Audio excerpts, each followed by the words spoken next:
our special guest for the evening. And you probably, John, first of all, are very privileged that we have you here to explain.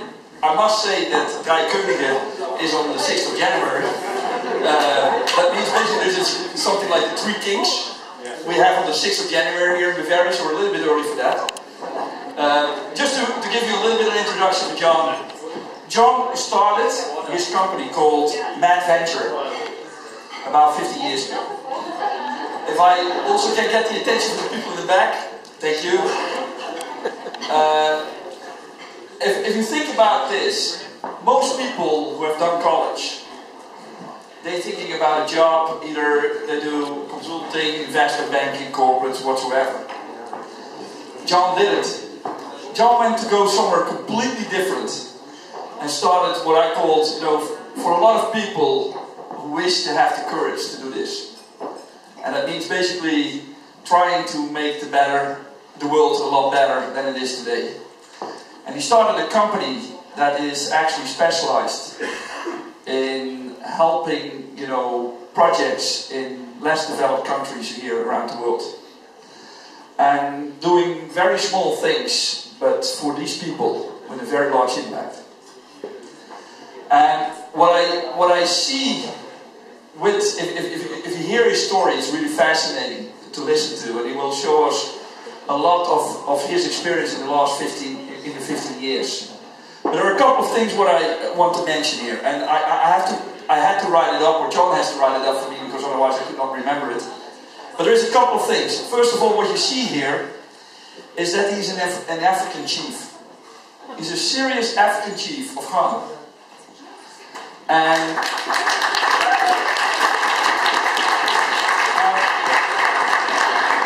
what I've seen, John, is that if you just see the pictures, if you see the pictures outside, here in the hallway, you see that the Pope was already here.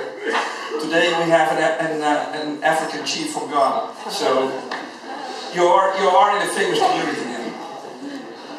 The second thing is, if you look to his organization,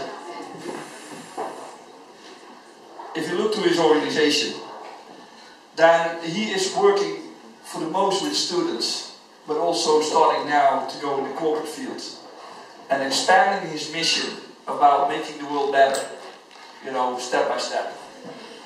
And I think that it's great that we have him here today for Siemens, in order as part of our corporate social responsibility program.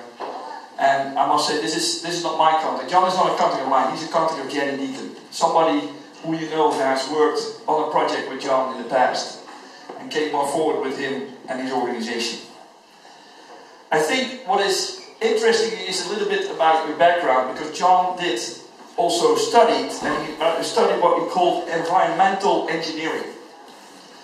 Now, what you see is that most of his projects was to basically install toilets around the world.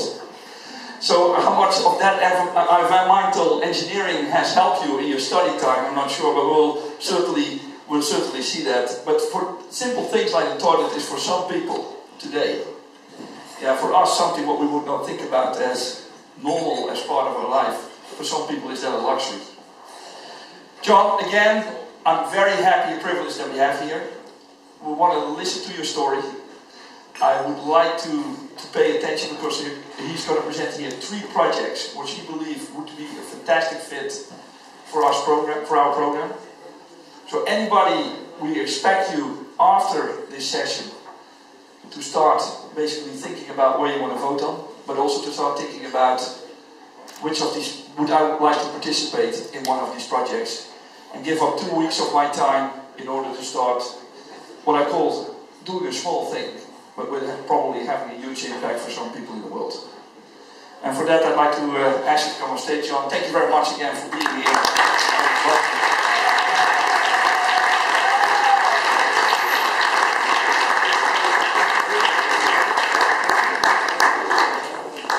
Can you hear me okay? Brilliant.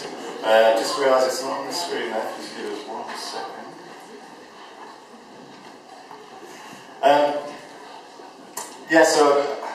Thanks for inviting me along tonight. I'm not your Christmas party, I won't keep you too long. This is a story of really Madventurer and the charity Mad Foundation. Mad stands for Make a Difference, based out of the UK but operating all over the world.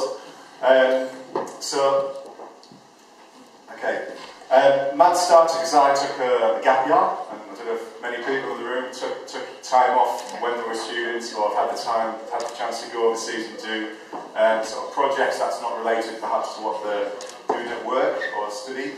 I went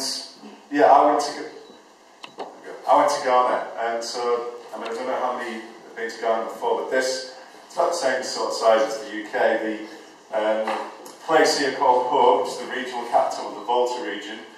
This is the area that I spent a lot of time in during that year off. So I spent 8 months just sort of working on projects in here, and then 4 months backpacking around West Africa. So to me, the travel part was equally important about, just sort of finding more about myself, stretching my own boundaries, but also sort of giving back whilst travelling at the same time. The village that I stayed in most of the time was here, a little place called Shea. You'll see some slides of it now. So this is Shea, and this is actually one of the projects I'm going to show you later. But this is the Volta region. Most of the villages are this size. There are about 1,500 people live in these villages. And that's me in my background, so that's 1998. So it was just, I just went to help in primary school and just do what I could. So I was a student. I just wanted to kind of help as much as possible. Obviously you're limited by your experience, but you sort of contribute where you can. I managed to get more involved in the secondary school, which is the village that in Shea had just set up. So there was one headmaster, about 4 students, and this village wanted to grow this secondary school to cater for the rest of the kids in the area. And during the rest of that time, I spent most of my efforts sort of developing and starting out and setting up this secondary school with the headmaster. So to me, it was great going away, blowing the cobwebs away, reflecting on what I was doing back home. The reason I took that gap year is that I actually failed a few little exams, and so it was time to just take time off and then before I could go back and resit.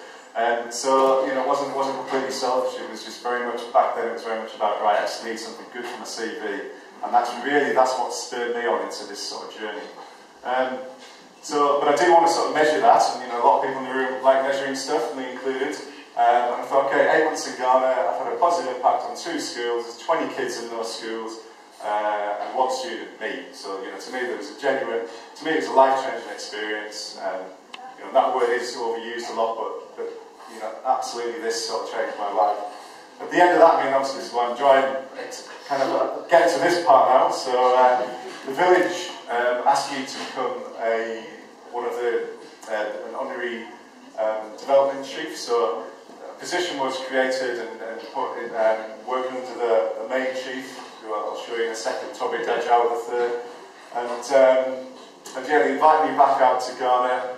We had a sort of week installment ceremony, and they renamed me Togbi Mote I. Togbi means chief or grandfather. Mote means pioneering pathfinder through the forest in the local language, which is Ewe. And I was kind of thrust into student fresh out of university. I did go back actually and finish my final year. Just want to say that I got my degree.